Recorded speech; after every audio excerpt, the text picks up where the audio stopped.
各位，你有冇發現而家喺香港食餐飯，好似越嚟越冇以前嗰種味道？唔係話你條脷退化咗，亦都唔係你要求高咗，而係呢個城市引以為傲嘅港味，正喺度被一啲你睇唔見，但係聞得到陣工業味嘅嘢慢慢吞噬緊。你以為入到去茶餐廳，廚房後面有個大廚喺度揮汗如雨咁拋緊鍋？你以為嗰碗牛腩麵係師傅由朝早6點開始熬咗幾個鐘嘅湯底？醒下啦，現實可能係個大廚只係一個負責剪開膠袋，將啲嘢放入微波爐或者熱水浸熱嘅操作員。今日我想同大家深度拆解一下，點解我哋嘅美食天堂會變成咗內地預製菜嘅大型試驗場，連嗰碗白飯都可能係半年前煮定嘅，後欄甚至連火都唔使開。講起港味，大家第一時間諗到嘅係乜嘢？係嗰陣由街頭傳到街尾嘅鑊氣，係嗰份即叫即炒、熱辣辣到燙口嘅感覺。但係唔知由幾時開始，呢種感覺越嚟越陌生。2024年，如果你喺中環、旺角呢啲旺區食餐頹飯，隨時要成60-70蚊。但係當你食落口嗰陣，你會發現啲肉嘅質感奇奇怪怪，滑到唔自然，陣汁又濃到好似化學嘢咁。呢個時候，你心入面可能已經有個底，呢啲係唔係預製菜？咩叫預製菜？簡單啲講，就係喺工廠已經洗好、切好、煮好，甚至調好味嘅半成品或者成品，然後透過冷凍或者真空包裝送到餐廳，餐廳只要簡單加熱就出得餐。喺內地，呢樣嘢已經發展到非常成熟。根據啲數據顯示，2023年內地預製菜市場規模已經超過5000億人民幣。而家呢股風潮已經正式跨過深圳河，攻陷咗香港。點解香港餐廳咁鍾意用預製菜？原因好簡單，一個字：錢。香港租金貴就係人都知。2026年嘅今日，雖然個市好似靜咗啲，但鋪租依然係全球數一數二。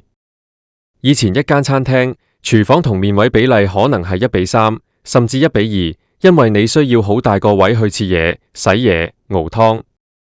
但係用咗預製菜，廚房可以縮到極細，甚至連抽風系統都唔使做得咁勁，因為根本唔使點開火，咁樣就可以騰出更多位坐客，賺多啲錢。再講人力成本，喺香港請個有經驗嘅炒鑊師傅，人工起碼要3萬零蚊。如果你要佢日日由朝做到晚，仲要保證水準穩定，真係好難。但係如果你用預製菜，你請個2萬蚊嘅後生仔，甚至係時薪幾十蚊嘅兼職，只要佢識得剪開包裝，識得冚微波爐個掣，佢就可以煮出同5星級大廚一樣味道嘅嘢食。起碼工廠調出嚟嗰陣係咁樣。對老細嚟講，2025年打後嘅經營環境咁難，呢個簡直係救命草。但係對我哋呢啲食客嚟講，呢個簡直係一場災難。以前我哋去食過乾炒牛河，追求嘅係嗰種鑊氣。鑊氣係乜？係食材喺高溫下發生嘅梅納反應，係嗰種焦香味。預製菜係做唔到鑊氣嘅，佢只可以做到熟咗同有味。所以你而家喺好多連鎖店食到嘅牛河，啲粉係碎嘅，啲肉係韌嘅，陣味係死鹹嘅。因為佢哋只係將包預製牛河放入去翻熱，根本冇經過大火快炒。最令我震驚嘅係，連白飯都開始預製化。以前茶餐廳最基本嘅要求就係要有一鍋香噴噴嘅大米飯，但而家有好多供應商提供一種叫冷凍熟飯或者常溫米飯包。呢啲飯係工廠大批量煮好之後，用極低溫冷凍或者無菌包裝。餐廳要用嗰陣，成包放入蒸櫃或者微波爐。呢種飯食落口係乜嘢感覺？係冇咗米香味，粒粒都好似膠咁，完全冇咗嗰種新鮮煮出嚟嘅軟糯感。但係對於餐廳嚟講，咁樣做可以避免煮多咗浪費，亦都唔使專門請人去洗米煮飯，效率高到不得了。你可能會問，我哋平時去嗰啲知名連鎖茶餐廳，係咪都係咁？我唔可以直接點名，但你可以留意下，如果一間餐廳嘅餐牌有成100幾款菜式，但廚房細到你都睇唔到，而且出餐速度快到你坐低5分鐘就送到上台，咁你就要打個問號啦。喺2022至2024年間，大量內地餐飲連鎖店湧入香港，佢哋將成套供應鏈搬過嚟。呢啲連鎖店嘅賣點係標準化，而標準化嘅極致就係預製。無論你喺旺角食，定係喺銅鑼灣食，味道都一模一樣，因為佢哋都係來自同一個工廠嘅同一個膠袋。以前香港人好自豪，話我哋嘅餐飲業有靈魂。嗰種靈魂係來自於師傅對火候嘅掌握，係來自於每一間鋪頭獨有嘅秘製醬汁。但而家，當大家用緊同一個工廠出嘅包裝咖喱雞、包裝梅菜扣月、包裝黑椒牛柳，香港嘅餐飲仲有咩特色？呢種港味嘅流失，唔單止係味道嘅問題，係成個飲食文化嘅崩塌。我聽過一個老廚師講，佢做咗30幾年餐飲，而家佢覺得自己唔係廚師，而係一個搬運工。佢話以前喺後欄要準備嗰日嘅例湯，要用幾十斤豬骨、老雞、藥材熬成個下晝。而家公司送嚟一桶桶嘅濃縮湯底，加水稀釋，加熱，就係今日例湯。佢話佢以前教徒弟係教點樣控制火候，而家教徒弟係教點樣睇包裝袋上面嘅加熱時間。呢種無奈係好多老一輩香港餐飲人嘅心聲。內地預製菜供港其實係一個好大嘅社會議題。有人話預製菜更衛生、更安全，因為工廠化生產有嚴格標準。2025年內地甚至出台咗一啲關於預製菜嘅國家標準，試圖消除公眾嘅疑慮。但問題係，我哋去外面食飯，除咗為咗飽肚，唔係仲想追求一份先咩？如果我只係想食預製菜，我點解唔自己去超市買包返屋企叮？點解要俾多幾倍錢去餐廳坐個張窄到無倫嘅凳，仲要俾人吹住走？而且預製菜仲帶嚟一個健康問題，為咗延長保質期，好多預製菜會落好多鹽、油同埋防腐劑。長期食呢啲重口味但營養流失嚴重嘅嘢食，對香港人本來就已經亞健康嘅身體，絕對係雪上加霜。你有冇試過食完餐飯，覺得好口渴？除咗味精，好大機會就係因為預製菜入面嗰啲添加劑。我唔係話要完全否定預製菜，喺生活節奏咁快嘅2026年，預製菜確實有佢嘅市場空間，例如去露營，或者真係好忙冇時間煮飯嗰陣。但如果連我哋最日常嘅茶餐廳、大排檔都淪陷，咁香港就真係變成咗一個冇性格嘅城市。我想同大家講一個真實案例。我有個朋友喺深水埗開咗一間小店，堅持每日去街市執貨，每日新鮮整。佢話佢用咗10年時間先累積到一班街坊客，但係呢2年周圍開咗好多間裝修好靚、價錢好平嘅加盟店。佢發現對方根本唔使廚房，後欄得2個微波爐同幾個電蒸籠。對方嘅價錢可以做到佢嘅一半，因為人哋係大規模採購預製菜。我朋友好掙扎，佢問我係咪應該跟住轉？如果唔轉，我可能下個月就要關門。呢個就係香港餐飲業嘅殘酷真相。當劣幣驅逐良幣，當大家都追求快、追求平、追求利潤極大化，嗰啲願意花心思、花時間去煮一碗好麵、炒一盤好菜嘅人，生存空間就越嚟越細。我哋作為消費者，其實都有責任。如果我哋只係追求邊度平就去邊度，唔去深究食物嘅來源同質素，咁最後我哋只可以食到工業產品。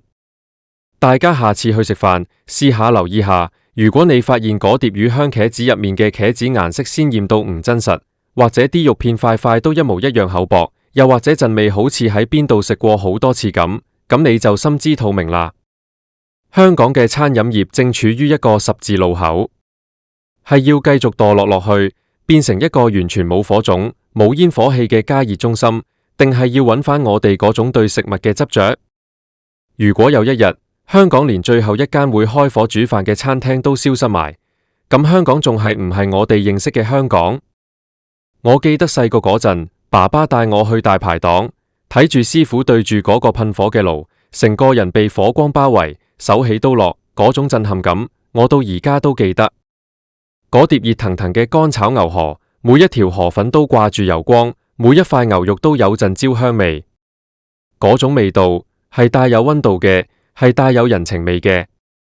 相比之下，預製菜係冰冷嘅。佢係大數據計算出嚟嘅最優解，佢係工業流水線上面嘅產物。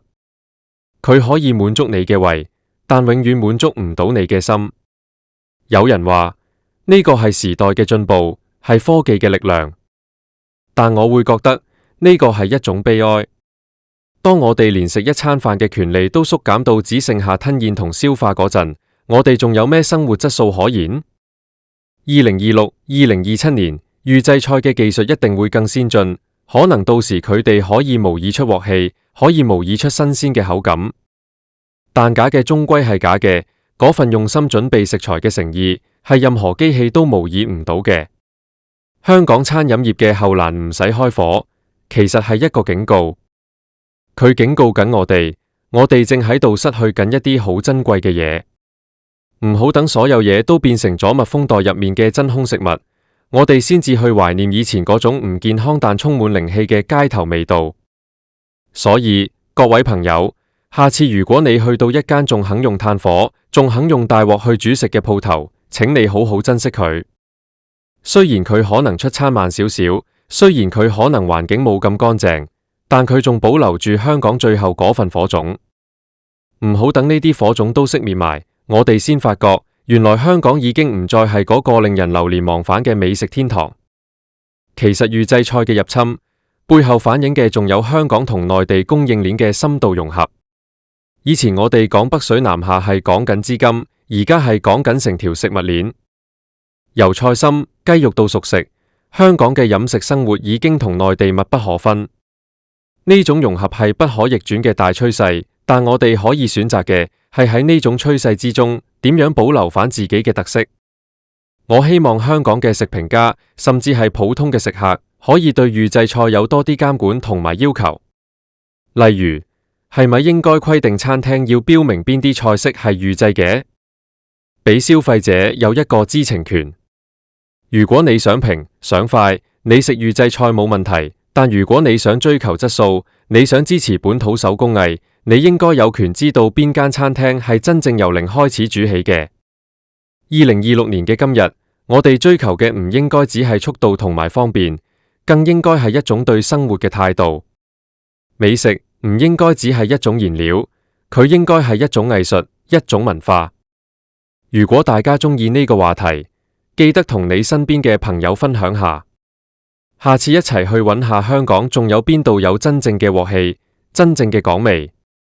我哋唔想見到香港嘅餐飲市場變成咗內地預製菜嘅工廠延伸。保留香港嘅味道，由我哋每一個食客做起。唔好俾後欄唔使開火成為香港餐飲嘅唯一標籤。我哋要記住，香港最美嘅風景唔單止係維多利亞港，仲有嗰陣喺巷仔入面傳出嚟熱辣辣嘅煙火味。呢種味道係由無數個默默耕耘嘅廚師用佢哋嘅汗水同熱誠一鑊一鑊炒出嚟嘅。呢份堅持至係真正嘅香港精神。最後，我想問下大家，你有冇邊間心水嘅餐廳係你覺得佢哋仲係堅持緊新鮮製作，仲係好有港味嘅？歡迎留言話俾我知。我哋一齊去支持呢啲有心嘅小店，唔好俾預製菜徹底攻陷我哋嘅餐桌。今日就講到呢度，下次再同大家傾下其他關於香港嘅故事。大家記得，無論幾忙都好，都要對自己嘅胃好啲，食返餐有溫度嘅飯。拜拜。